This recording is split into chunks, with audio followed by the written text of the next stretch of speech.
BTS কেন আমাদের জীবনে এত প্রভাব ফেলে জানেন? কারণ বিটিএসই একমাত্র কেপপ গ্রুপ যারা শুধুমাত্র পৃথিবী থেকে সকল প্রকার ভায়োলেন্স এবং ধর্ষণ দূর করতে ইউনিসেফের সাথে কোলাবোরেশন করেছিল।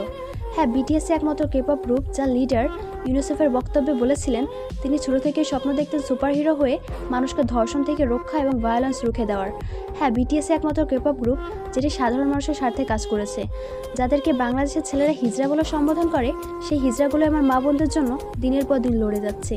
সেখানে আপনার বাংলাদেশি ছেলে কী করছে? রাস্তার পথচারী শিশু, বৃদ্ধা, হাফেজা থেকে শুরু করে গর্ভবতী মা কাউকেই ধর্ষণ করতে বাকি রাখছে না।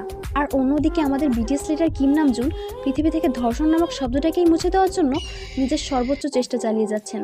সুতরাং এইখানেই বিটিএস আর আপনার কুলাঙ্গা ছেলের মতো পার্থক্য। তাই আমি বলবো আপনার সদ্য জন্ম নেওয়া ছেলেকে আর্মির মতো বানান, যেন প্রতিনিয়ত সে স্বপ্ন দেখে সে এই দেশের একজন সুপার হিরো যে কিনা বাঁচাবে হাজারো মানুষের প্রাণ।